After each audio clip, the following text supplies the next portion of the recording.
welcome to you, Mrs. Marva Bernard, OD, Order of Oh Distinction. dear, that I always say the oldies, oh dear.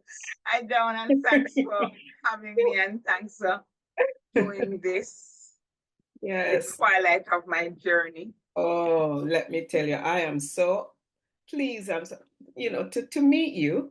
Well, virtually anyway, but at Yes, least I'm yes, seeing your face and we're actually talking live. So that's a yes. wonderful thing. So you are, I mean, basically, people have said that you are the face of netball, netball in Jamaica, netball in the Americas, actually. But I'm anyway, the face now because now is when I am. When Molly was president, she was yes, the face of yes, netball. So I'm the face of netball now. right. And well, Well, I'm because surprised of, that I'm surprised I'm still being considered the face of netball because there are two presidents after me. yeah. So But I I'm sure it probably has get a lot around to a lot. do, yeah, has a lot to do with, the development of the sport under your leadership. So, I mean, so you've been a powerhouse behind Jamaica's development of netball for decades, right? And and importantly also, as you mentioned, were president of the Jamaica Netball Association, starting when in 2005, right? Yeah, Until December 2005, I was elected. So I right. began my journey in January Right. 2006.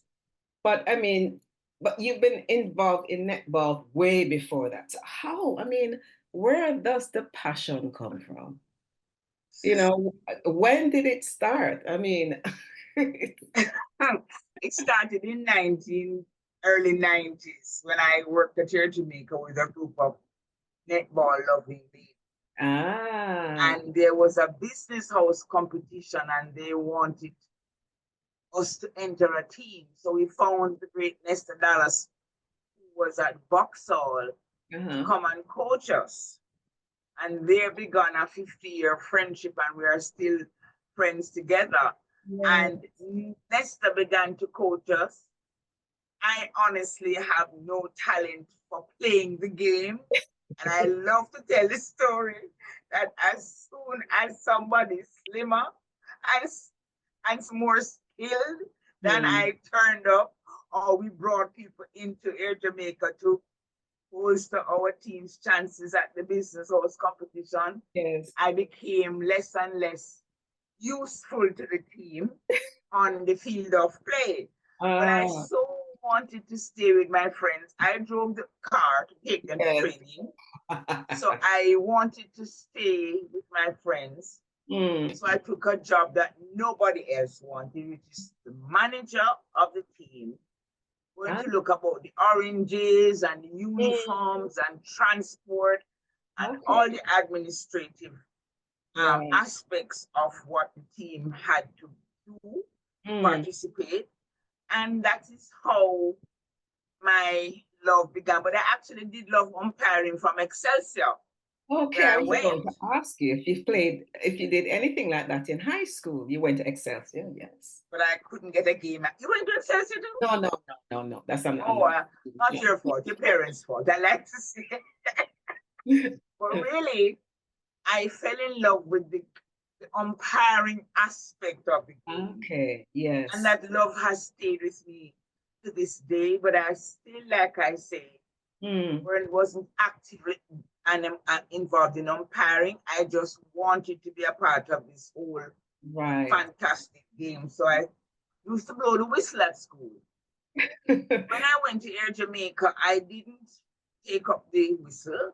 I took up management, Management, yes, yes, yes. team management. Mm, mm. So in 1993, Molly Roan, who was working at Air Jamaica at the time, and so, we had a very strong team, a team of national players that wanted to win. And Yes. Marva certainly was going to help them to win on the Mm. field of play. Molly, I tell the story, Molly wouldn't pass a ball to me to save my life. I would Yeah. be in front of her and she's not giving me. So like I said, I decided to be team manager. Yes, So when indeed. Molly decided to run for the presidency of Jamaica Netball Association in 1993, she asked me Mm. to come as her treasurer. Okay, yes. Because you're a financial person, your background is in accounting. Yes. Yes. I retired from Air Jamaica. I was made redundant from Air Jamaica Mm. as when I was director of internal audit. Okay. I started there as a clerk in accounts payable, moved up to director of revenue accounting. During that journey, I did my master's in accounts because I went to Air Jamaica as an accounting graduate from UAE. I did my master's in accounts and I did my CPA. Okay. So I ended up from revenue accounting into internal audit. And then I became the treasurer of Business House Netball Association. Okay. So Molly wanted me to come to the JNA as a treasurer, and I didn't want to leave Business House. I wanted to do both associations accounts, and she said, you cannot manage both. And I said, I can't do both because Business House had given me my start in sports. Yes. At that level, and I didn't want to leave them because I enjoyed being with them and enjoying doing their accounts. But Molly was right, it was a big job. Yes. Doing the accounts for Jamaica Netball Association. And then during that time, in 1999, she wanted to become the vice president. She ran for the vice president of International Netball. Okay. And again, she asked me to come along with her and be and run for the post of treasurer. Yes. So in 1999, she was elected vice president and I was elected treasurer of International Netball. So by this time now, I'm still Jamaica Netball Association's treasurer and I'm also treasurer for. Wow. Okay. You see, accounts is something. Figures don't lie. I tell people figures don't lie. Liars figure. What my teacher told me. Liars figure. Yes. And the thing about figures, you can rub them out if they're wrong. With people, it's a totally different thing, right? A whole different ball game. Exactly. So now, from 2005 to 2015, you were a president, right? Now called Netball Jamaica. So how do you think your role, as head, helped to shape the national team into the champions that they become? Because what are they now? Number 4 in the world. No, that is an accomplishment. That is saying something, right? So You asked this question, and it didn't begin with me. I stood on the shoulders of the presidents who went before, and this is not a cliche. Yes. I came in, I never played netball at any level. I never represented the country at the sport.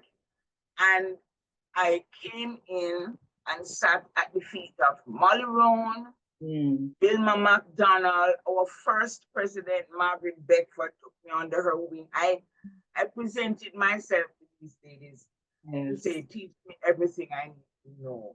I brought my accounting knowledge, I brought my people skills, and they taught me. So I got the house with a certain number of floors on it, and I just added on to it. So I cannot credit anything that I have done as a pioneer. I started it. Margaret Beckford is the pioneer. Yes. For netball in Jamaica, but I just am one of those who have built on what it didn't make sense to start continuing the work. Continuing. Oh yes. I stood on their shoulders. I literally sat at their feet, and they invited me just by being available to me, and I was always calling them to say, and I've been beaten, I've been slapped on my wrist a couple times. Mrs. Beckford, I remember something I was doing, and she picked the phone and said, you can't do it like that because we are not there yet. And I wrote everything she told me. So always every bit of that tongue lashing given with love. And I wrote it down and I read it over and I realized how slowly became to realize how correct she was. Yes, And yes, something Molly Rowan taught me. Because I call her name a lot because she brought me in, yes. right? And allowed me to fly eventually, Mm, right? mm, Said to me, you can't get ahead by looking behind you, mm. right? Profound, So yeah, teams who rank lower than you yeah, can't help you. Countries who rank lower than you can't help you. Make sense? And I always think if I keep walking and looking behind, I'm going to fall down. you got I'm going, I'm true going to thing. fall down. At least I stumble. kept company with people brighter than me. And I Mm, made the greatest friends in Australia, New Zealand, and England. yes, And while we were climbing the ladder of performance, yes. they helped me because it don't make sense of the sport to be always won by only two countries or three. Mm, So mm, most of what I learned, and I credit my relationships that I built with people in New Zealand. Like I said, they yes. were very willing to share things with me. I Mm, got a love letter from New Zealand when I retired, and I treasure it. England netball, yeah. they too gave Open me, to learning, I tell oh you. my goodness. And the, um, there are some ladies in England who write and store and save documents. And if I'm running a tournament and I don't know Mm, how to do certain things, they send it to me freely. Because let me tell you something, yes, Dawn.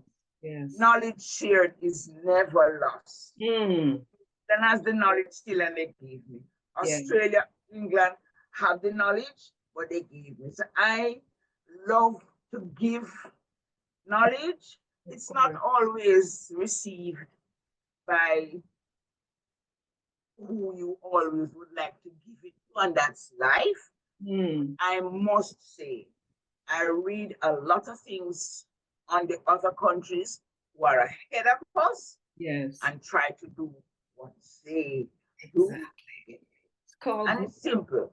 It's called growth. Absolutely. As I do, as I said, I'm an administrator. Mm, And over the years, I've come to realize that people yes, and yes. people's skills, I tell everybody, I use my father's sense of humor and my mother's patience Yes. have taken me through the 30 years Mm, of yes, serving the sport. yes, Yes, and you've yes, done it yes, well. yes. And Because speaking of all these international bodies, you also served on that America's netball, right? yes, it was Um, it was called AFNA, mhm. America's Federation of Netball Association, and word Yes, netball renamed, yes, yes. rebranded, and it became America's Netball because it's Mhm. North, South, Central America, and the Caribbean. So it's Regional, America's Netball. right, Right, right, right, yes. right. So I mean, so it in that role too, you help develop the sport regionally, not just and obviously you would have learned from all these other countries and taught them, how to get ahead for the next level and I that kind of tried. yeah. I tried. I do not know how much success I had, but in their Yeah. eyes, Yes. right? But in my own sense of self, Mm, I recognize that training is important. You can train. have book learning and you can have on the job learning. And Yes. for me, I believe that we are better in so many ways Mm, than we are appearing to be now. So when I became the president of Americas, I set about doing two things that I was passionate about: yeah. governance training, Yes. and I wanted to train umpires. Yes. Yeah, that is something Governance training, we had I three governance courses, yes. free. I paid the resource person, and everybody came for free. Mm. And we did that for 3 years. Think of that for 3 years out of the four. Right. And those brought me great satisfaction. And umpiring, I mean, that is critical to the sport, right? And I've, read that you have said that's one of the things that you really wanted to grow more, elevate more, the umpiring aspect of netball. I mean, how do you How do you attract people, persons to to the sport as umpires, coaches? I mean, I know they're Okay, different. Coaching is different from umpiring, but okay. During my tenure in Jamaica's umpire, Jamaica Netball, and mm, by the way, under my administration, incorporated the association from being Jamaica Netball Association to yeah, Netball Jamaica. But that's mm, another story, but that's a journey. So now yes, Netball Jamaica is the yes. name and it came into being in 2012 Mm, when we incorporated. During my tenure in 2007, we landed a huge sponsorship from Bank of Nova Scotia, Mr. okay. Clark. Yes, of course. Gave us a huge sponsorship. So we began an under 14 program. Mm, And I've been trying to make a difference in umpiring from, I didn't even realize that my love for it came from Excelsior days when I used to blow the yeah, whistle and walk around, right? And we had the most talented group of kids which was being coached, who were being coached by a former national coach, Barbara Sinclair. And this program was overseen by a board member of blessed memory, Joy Watts. mm, So when the girls were going to matriculate from under 14 to under 16, you know some of them not going to make the cut because either them look fluffy like me, always say, or yes, or they don't have as much skills as the ones who are going to go continue on their netball journey. But yes, there's a place for umpiring.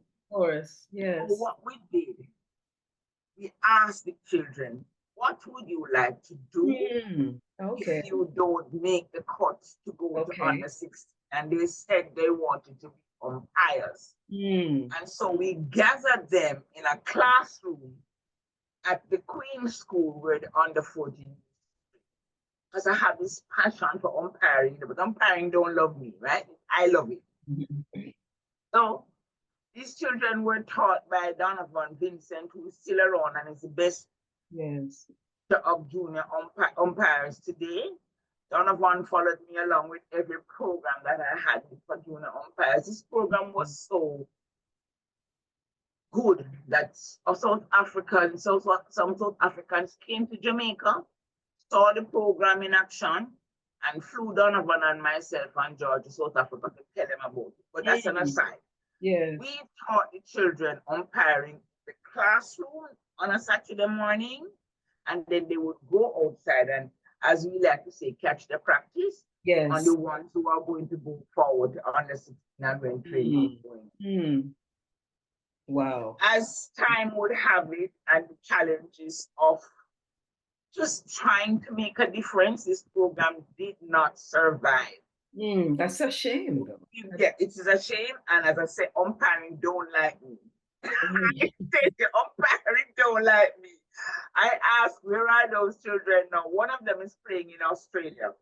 mm, Haney and Haney we had a graduation, and we graduated 26 of them, and Scotiabank sponsored the graduation. But if you don't keep young people at that age yes. engaged, you're Yes. going to lose them. Yes. So today is not a day for me to reflect on too much on what made me sad. But Mm, I believe that just as how you train players from their young to come mm. to Jamaica, two of the players playing now came from that under 14 program. I Oh, remember Khadija Williams, Shanice Beckford. Some stay the course, some fall beside, right? mm, Fall mm. by the wayside. But umpiring is very important because the cadre of umpiring in the region and in Jamaica are getting older.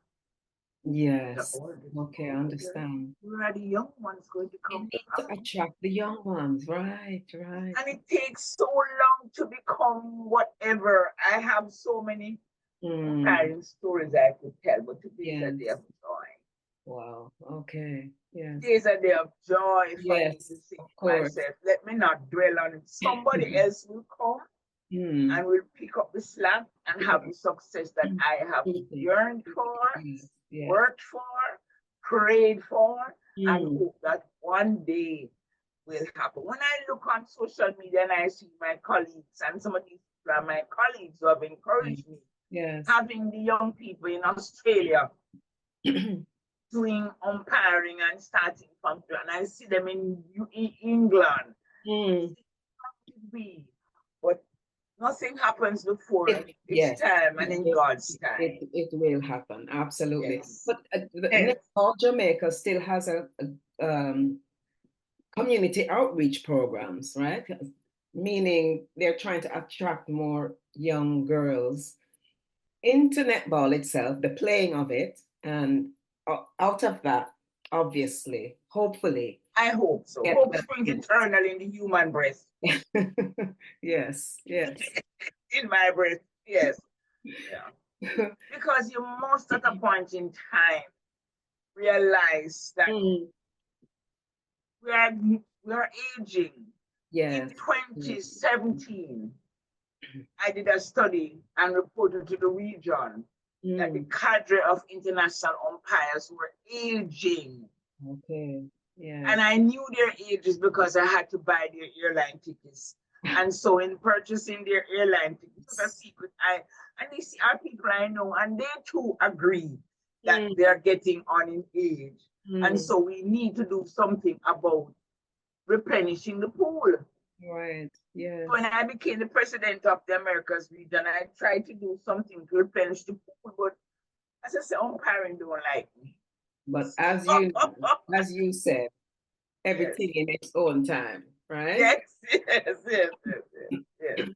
True. So let me ask you this: you also under your leadership, looking at some of your reports, you were able to attract sponsorship. I mean, to Netball Jamaica, right? I mean, that means these companies, they must have believed in what you were doing. So I mean, what do you attribute all of that sort of kind of support? Sponsorship, let me make this very clear first of all. Yeah. It's not benevolence. Yes. It's not benevolence. And for all the years that I worked under Molly and was responsible for her financial statements of Netball Jamaica, Jamaica Netball Association under Molly, there was no way that a year end would come and we did not present audited financial statements to our members and our sponsors. Yes. That gave us a confidence. That gave me a confidence to know that the work I'm doing is important, because when we went to sponsors, and Molly and I went to sponsors and I saw her work, and I would would proudly say, this is our financial statements. So when I became the president, it was important for me to continue. And it helped me to raise funds, because I try to tell young leaders, people are not giving us money because they don't have anything to do with it. Yes. It's like they're investing in Jamaica's netball, and they want to see the return on their investment, and they want to see that they're giving an association money that is going to be properly managed, accounted for, and reported to them. Indeed. You know what I had to do with BNS? And it was a joy and a learning experience. At the end of every year, when BNS gave us what was a largesse, I thought at the time, to run a junior program, at the end of every year, I was proud to be able to send to BNS an income and expenditure statement of how we spent that $3 million.